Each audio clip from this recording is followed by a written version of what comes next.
Hello दोस्तों, sexy root से में आपका स्वागत है। बिहार सामान्य ज्ञान जो कि बिहार के सभी प्रतियोगिता परीक्षाओं के लिए महत्वपूर्ण होंगे। भाग 2 बिहार का इतिहास। बिहार के इतिहास में प्राचीन बिहार का यह 5वां पार्ट है। इससे पहले मैंने ऑलरेडी प्राचीन बिहार पर कुल 4 सेशन आपको कवर करवा दिया है। यदि हमारे ये चैनल पर पहली बार हैं दोस्तों, तो यदि वो चारों सेशन यदि नहीं देखे हैं तो वो चारों सेशन भी आप जाकर जरूर देखेगा। उन चारों सेशन का जो लिंक है इस वीडियो के डिस्क्रिप्शन बॉक्स में आपको पिन कर दूंगा। आप वहां से भी जाकर उन चारों सेशन को कवर कर सकते हैं। और एक बात और दोस्तों, यदि हमारे इस चैनल पे पहली बार आए हैं तो इसी तरह का सेशन प्राप्त करने के लिए हमारे चैनल को सब्सक्राइब जरूर कर लीजिएगा और बेल आइकन को भी प्रेस कर लीजिएगा, ताकि हमारे द्वारा जो भी आपको सेशन प्रोवाइड किए जाएंगे तो उसकी सबसे पहले आपको जानकारी मिलेगी। तो बेल आइकन को आप जरूर प्रेस कर लीजिएगा और अपने दोस्तों के साथ भी अधिक से अधिक शेयर कीजिए ताकि इसका सभी बेनिफिट उठा सकें। तो चलिए सेशन को शुरू करते हैं। आज हम इस सेशन में कुछ प्रमुख राजवंशों को कवर करेंगे, जैसे कि देख लेते हैं पुष्यभूति वंश या वर्धन वंश। पुष्यभूति या जो वर्धन वंश था, इसके जो संस्थापक थे पुष्यभूति थे। इन्होंने अपनी राजधानी जो कि थानेश्वर जो कि हरियाणा में स्थित है, ये थानेश्वर को अपनी राजधानी बनाए थे। थानेश्वर जो कि वर्तमान में भी हरियाणा में स्थित था। नेक्स्ट देखें तो प्रभाकर वर्धन जो कि इस राजवंश का सबसे प्रतापी एवं प्रशासनिक शासक में से एक हुए थे। प्रभाकर वर्धन के 2 पुत्र थे। ये 2 पुत्र जो थे राजवर्धन एवं हर्षवर्धन, और एक पुत्री थी जिनका नाम राजश्री था। राजवर्धन की हत्या जो थे गौड़ वंश के गौड़ जो शासक थे शशांक, इनके द्वारा धोखे से राजवर्धन की हत्या कर दी जाती है। शशांक जो कि शैव धर्म का अनुयायी था और इसी ने यानी कि जो शशांक थे इन्हीं के द्वारा जो है बोधि वृक्ष जो कि बोधगया में स्थित था इसको कटवा दिया गया था। राजवर्धन की मृत्यु के बाद हर्षवर्धन थानेश्वर की गद्दी पर बैठते हैं। इनके राजवर्धन की जब मृत्यु हो जाती है, शशांक के द्वारा कर दिया जाता है, उसके बाद पुष्यभूति वंश पर जो अगला जो शासक बैठते हैं हर्षवर्धन जो कि गद्दी पर बैठते हैं। चलिए नेक्स्ट आगे देख लेते हैं। हर्षवर्धन ने गद्दी पर बैठते ही शशांक को पराजित किया और कन्नौज पर अधिकार कर लेते हैं। उसके बाद कन्नौज को अपना राजधानी बनाते हैं। हर्षवर्धन के द्वारा जो है कन्नौज को राजधानी अपना बना लिया जाता है। उस समय देखा जाए तो कन्नौज समृद्धशाली क्षेत्र था हर्षवर्धन के समय में। ऐहोल प्रशस्ति अभिलेख के अनुसार हर्षवर्धन और पुलकेशिन द्वितीय के बीच जो है एक युद्ध होता है, जो कि नर्मदा नदी के तट पर जो है इन दोनों के बीच युद्ध होता है। इस युद्ध में जो है हर्षवर्धन की हार होती है। यह जो युद्ध होता है लगभग 629 ईस्वी में जो है नर्मदा नदी के किनारे होता है और इस युद्ध में जो है हर्षवर्धन की हार होती है। ये जो ऐहोल प्रशस्ति अभिलेख था, ऐहोल प्रशस्ति अभिलेख, इसके जो लेखक थे रवि कृति हैं। यह रवि कृति के द्वारा लिखा गया था। रवि कृति देखा जाए तो पुलकेशिन द्वितीय के दरबार में रहा करते थे। नेक्स्ट हर्षवर्धन के जो पूर्वज हुआ करते थे, यानी कि पूर्वज जो थे वह शिव एवं सूर्य के उपासक थे, जबकि ह्वेनसांग को भारत आने पर जो है हर्षवर्धन बौद्ध धर्म के महायान शाखा के प्रबंधक बन गए थे। यानी कि जब ह्वेनसांग जो कि चीनी यात्री था हर्षवर्धन के शासनकाल में भारत आते हैं, उन्हीं के बाद देखा जाए तो हर्षवर्धन बौद्ध धर्म के अनुयायी हो जाते हैं, जबकि हर्षवर्धन के जितने भी पूर्वज हुए थे वह शिव धर्म या सूर्य के उपासक थे। नेक्स्ट देखें तो हर्षवर्धन ने कन्नौज एवं प्रयाग में विशाल धार्मिक सभाओं का आयोजन किया करते थे। ये इनके लिए मोस्ट फेमस है, तो इससे आप ध्यान में रखिएगा।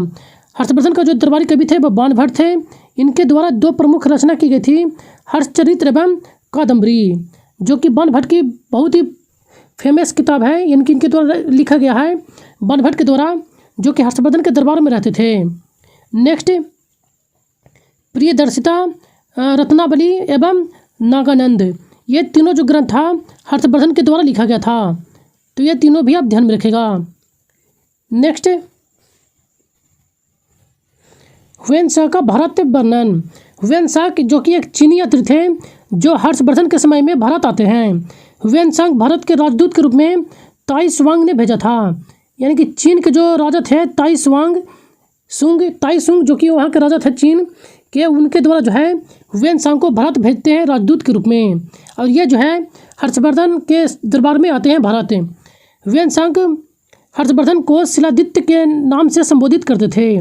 शिलादित्य के नाम से संबोधित किया करते थे हर्षवर्धन को हुएनसांग।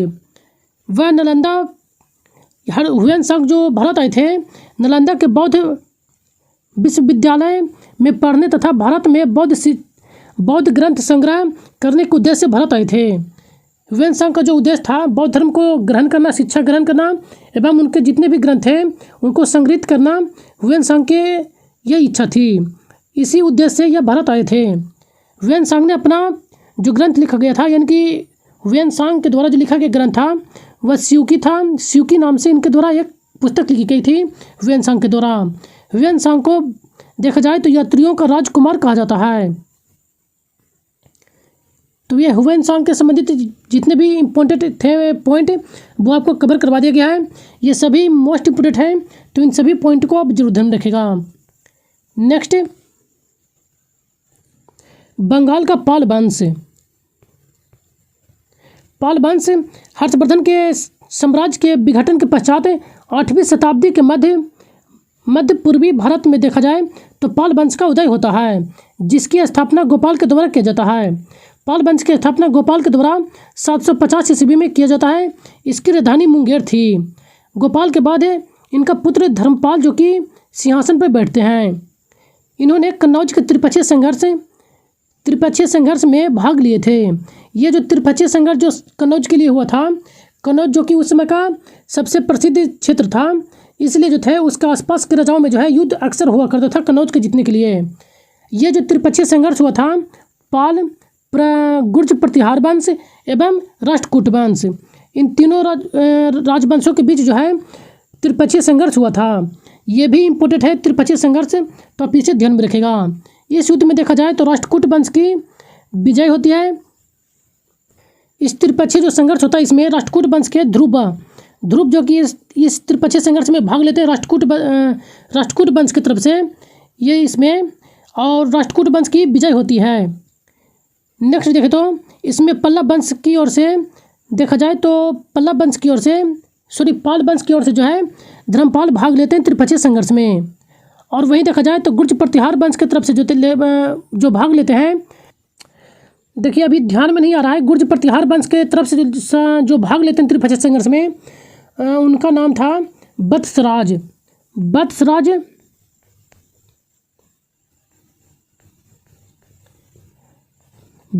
जो कि गुर्ज प्रतिहार वंश के तरफ से भाग लेते हैं, एवं पाल वंश की तरफ से धर्मपाल और राष्ट्रकूट वंश की तरफ से ध्रुव त्रिपक्षीय संघर्ष में भाग लेते हैं। तो ये किन के द्वारा, मतलब किन के द्वारा ये त्रिपक्षीय संघर्ष में भाग लिया गया था, तो आप इन सभी राजाओं का भी नाम आप जरूर ध्यान में रखेगा। तो चलिए आगे चलते हैं। 11वीं शताब्दी में गुजराती कवि सोठल ने धर्मपाल को उत्तरापथस्वामी की उपाधि से संबोधित किया था। धर्मपाल जो कि बौद्ध धर्म के अनुयायी थे, एक अनुयायी थे। इनके द्वारा जो है भागलपुर में विक्रमशिला विश्वविद्यालय एवं सोमपुर महाविहार की स्थापना किया गया था धर्मपाल के द्वारा। धर्मपाल ने इन दोनों महाविद्यालयों की स्थापना किए थे। वहीं देखा जाए तो धर्मपाल के बाद जो अगला गद्दी पर बैठते हैं वो देवपाल बैठते हैं। देवपाल जो कि पाल वंश के अगला शासक होते हैं। देवपाल के शासनकाल में अरबी यात्री सुलेमान भारत आते हैं, जो कि एक अरब यात्री थे। उदंतपुरी विश्वविद्यालय जो कि बिहार में स्थित है, ये प्रसिद्ध बौद्ध मठ का निर्माण, जो बौद्ध मठ था इसका निर्माण देवपाल के द्वारा करवाया जाता है। उदंतपुरी जो कि बिहार शरीफ में स्थित था, इसका जो निर्माण करवाया जाता है देवपाल के द्वारा करवाया जाता है। नेक्स्ट देखें तो जावा के शासक बालपुत्र देव के द्वारा जो है आग्रह करने पर देवपाल के द्वारा नालंदा में एक बौद्ध विहार बनाने के लिए 5 गांव दान में देते हैं। यानी कि उसमें जो देवपाल जब शासक थे तो जावा के शासक जो थे बलपुत्र देव, इनके द्वारा अनुरोध किया जाता है देवपाल से कि बौद्ध विहार बनाने के लिए हमें भूमि अनुदान दें। तो देवपाल के द्वारा जो है 5 गांव में बौद्ध विहार बनाने के लिए इनको जो है 5 गांव में भूमि अनुदान में दिया जाता है। तो चलिए आगे चलते हैं। महिपाल के शासनकाल में चोल शासक राजेंद्र चोल बंगाल पर आक्रमण करते हैं और पराजित हो जाते हैं। महिपाल जो कि पाल वंश के द्वितीय संस्थापक था। बौद्ध विद्वान तारक्षित एवं अतीश दीपांकर जो कि पाल वंश के शासनकाल में ही तिब्बत गए थे। ये दोनों जो बौद्ध विद्वान थे ये दोनों तिब्बत गए थे ये महिपाल के शासनकाल में। तो ये सभी जितने भी इम्पोर्टेंट हैं ये पाल वंश से संबंधित है। इन सभी जितने भी मोस्ट इम्पोर्टेंट थे वो आपको कवर करवा दिया गया है, तो इन सभी को आप ध्यान में रखिएगा। तो चलिए आगे चलते हैं। बंगाल का सेन वंश। बंगाल पर नेक्स्ट देखा जाए तो सेन वंश शासन करते हैं। तो सेन वंश के जो संस्थापक थे सामंत सेन थे जो कि राढ़ नामक स्थान पर इसकी स्थापना करते हैं। इसकी राजधानी नदिया या लखनऊ थी। सामंत सेन का उत्तराधिकारी विजय सेन थे जो जिनकी देखा जाए तो हर्ष नामक जो कवि थे इनकी प्रशंसा में विजय प्रशस्ति काव्य की रचना किए थे। विजय सेन के उपलक्ष्य में प्रशंसा के मतलब उनके प्रशंसा में जो है विजय प्रशस्ति काव्य की रचना किए थे हर्ष नामक कवि ने। विजय सेन जो कि शैव धर्म के अनुयायी थे, इन्हीं के विजय सेन के द्वारा देवपाड़ा में पदुमनेश्वर जो कि शिव मंदिर था, एक विख्यात शिव मंदिर था, इनके द्वारा जो कि निर्माण करवाया जाता है विजय सेन के द्वारा। नेक्स्ट जो शासक हुए बल्लभ सेन हुए जो कि विजय सेन के उत्तराधिकारी थे। बल्लभ सेन को बंगाल में देखा जाए तो जाति प्रथा एवं कुली प्रथा के संगठित करने का श्रेय प्राप्त है। इनकी जो बल्लभ सेन हुए अगला शासक, उनके द्वारा जो है बंगाल में जाति प्रथा और कुलित प्रथा को संगठित किए थे। नेक्स्ट बल्लभ सेन ने जो है दान सागर ग्रंथ की रचना की और अद्भुत सागर की रचना तो शुरू किए थे लेकिन पूरा नहीं कर पाए थे। बल्लभ सेन के द्वारा गोडेश्वर एवं निशंकर और परम महामहेश्वर की उपाधि जो कि बल्लभ सेन के द्वारा प्राप्त किए गए थे यानी कि धारण किए थे। बल्लभ सेन का जो उत्तराधिकारी होते हैं लक्ष्मण सेन होते हैं जो कि इन्होंने एक नया राजधानी लक्ष्मावती यानी कि लखनऊ को बनाए थे। यानी कि लखनऊ की जो राजधानी बनाए थे वह लक्ष्मण सेन के द्वारा बनाया जाता है। लक्ष्मण सेन ने गढ़वाल शासक जयचंद को पराजित करते हैं। सन 1202 ईस्वी में बख्तियार खिलजी के द्वारा जो है लखनऊ पर आक्रमण करते हैं और उसे नष्ट कर देते हैं। बख्तियार खिलजी के द्वारा ही नालंदा विश्वविद्यालय को ध्वस्त किया जाता है, तो आप इसे भी ध्यान में रखेगा। जबकि नालंदा विश्वविद्यालय की स्थापना कुमारगुप्त जो कि गुप्त वंश के शासक थे कुमारगुप्त प्रथम के द्वारा इसकी स्थापना की जाता है नालंदा विश्वविद्यालय के द्वारा, जबकि बख्तियार खिलजी के द्वारा जो है इसको ध्वस्त कर दिया जाता है। नेक्स्ट लक्ष्मण सेन ने बल्लभ सेन द्वारा प्रारंभ जो किया गया था अद्भुत सागर, इसको पूर्ण करते हैं। यानी कि बल्लभ सेन के द्वारा जो शुरू किया गया था अद्भुत सागर, इसका पूरा करने का श्रेय लक्ष्मण सेन को जाता है। और श्रीधर जो थे इनके दरबारी कवि थे। लक्ष्मण सेन के दरबारी कवि कौन थे? तो श्रीधर थे। नेक्स्ट लक्ष्मण सेन के दरबार में गीत गोविंद के लेखक जयदेव एवं पवन दूत के लेखक धोई और ब्राह्मण सर्वस्व के लेखक हलायुद्ध, ये सभी जो थे लक्ष्मण सेन के दरबार में रहा करते थे। ये सभी जो पुस्तक हैं मोस्ट फेमस हैं एवं भी आई हैं, तो इन सभी को आप ध्यान में रखेगा। जैसे कि गीत गोविंद के लेखक जयदेव जो कि बहुत बार एग्जाम में पूछा जा चुका है, तो आप इन सभी को ध्यान में रखेगा। नेक्स्ट लक्ष्मण सेन ने परम भागवत की उपाधि धारण की थी और इन्हीं के द्वारा लक्ष्मण संवत की शुरुआत भी किया गया था। जैसे कि गुप्त वंश के जो वंश आपको करवाया गया था उसमें चंद्रगुप्त प्रथम के द्वारा गुप्त संवत चलाया गया था, ठीक उसी प्रकार इनके द्वारा जो है लक्ष्मण संवत शुरू करवाया गया था।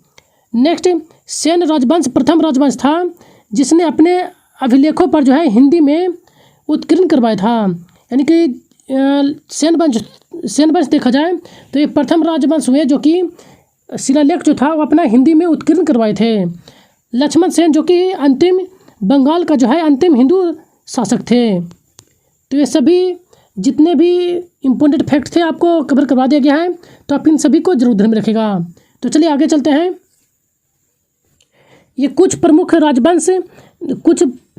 राजवंश हुए एवं उनके शासक हुए जो संस्थापक हैं उन्हें देख लेते हैं, और किस किन स्थान पर यह स्थित थे इन्हें भी देख लेते हैं। जैसे कि कन्नौज में देखा जाए तो राजवंश जो था मौखरी वंश था, जिसके जो प्रमुख शासक हुए थे हरिवर्मन एवं ईश्वर बर्मन, ईशान बर्मन एवं सर्व बर्मन। ये सभी जो थे मौखरी वंश के प्रसिद्ध शासक थे। इनके द्वारा देखा जाए तो इन्होंने हुनों का जो आक्रमण हुआ था उनको पराजित किए थे। इनकी प्रसिद्ध उपलब्धि है। नेक्स्ट थानेश्वर पुष्यभूति, जिनके जो प्रसिद्ध जो शासक हुए पुष्यभूति एवं प्रभाकर वर्धन, राजवर्धन एवं हर्षवर्धन। ये सभी जो थे पुष्यभूति वंश के प्रसिद्ध शासक थे। इनमें देखा जाए तो इनके द्वारा विशाल राज्य की स्थापना किया गया तथा बौद्ध धर्म को आश्रय दिया गया, क्योंकि इन्हीं के समय में जो ह्वेनसांग है जो कि भारत आए थे। नेक्स्ट बल्लभी, जहाँ पर मैत्रक राजवंश चल रहा था। इनके जो प्रसिद्ध जो शासक हुए भट्टार्क, धर्मसेन, ध्रुवसेन प्रथम, धरमपट्ट और गुहासेन और शिलादित्य प्रथम। ये सभी जो प्रसिद्ध जो शासक हुए ये मैत्रक वंश के शासक हुए थे। इनका जो उपलब्धि देखा जाए तो गुप्तोत्तर काल में नवोदय राज्यों पर सबसे लंबे समय तक शासन किए थे। गुप्तोत्तर कहने का मतलब ये हुआ कि जिस समय गुप्त वंश जब चल रहा था उस समय उत्तरी भाग में देखा जाए तो इनके द्वारा लंबे समय तक शासन किया गया था। तो चलिए आगे चलते हैं। नेक्स्ट देख लेते हैं बंगाल, जहाँ पे गौड़ वंश चल रहा था उसके जो शासक थे शशांक थे। इनको देखा जाए तो थानेश्वर एवं कन्नौज शासकों से इनका शत्रुता था। नेक्स्ट मगध पर देखा जाए तो परवर्ती गुप्त जो कि राजवंश शासन कर रहे थे। इनके जो प्रसिद्ध जो शासक हुए महान सेन गुप्त, देवगुप्त और आदित्य सेन। ये सभी जो कि इस राजवंश के प्रसिद्ध शासक हुए। इनकी उपलब्धि देखा जाए तो मौखरी जो राजवंश चल रहे थे उसके राजनीतिक प्रतिद्वंदी थे। तो लगभग ये आपको प्राचीन बिहार से संबंधित जितने भी इम्पोर्टेंट फैक्ट थे वो लगभग आपको कवर करवा दिया गया है। तो ये प्राचीन बिहार का आज का लास्ट सेशन है दोस्तों। इसके बाद जो है नेक्स्ट हम मध्यकालीन बिहार को देखेंगे। नेक्स्ट सेशन जो शुरू करेंगे मध्यकालीन बिहार शुरू करेंगे। तो यदि कंटेंट पसंद आए दोस्तों तो हमारे चैनल को एक लाइक जरूर कीजिएगा, और यदि हमारे इस चैनल पे पहली बार आए हैं तो इसी तरह का कंटेंट पाने के लिए हमारे चैनल को सब्सक्राइब भी जरूर कर लीजिएगा, और अपने दोस्तों के साथ भी अधिक से अधिक शेयर कीजिए ताकि इसका सभी बेनिफिट उठा सकें। तो चलिए मिलते हैं नेक्स्ट सेशन में मध्यकालीन बिहार के साथ। तब तक के लिए धन्यवाद। Thank you.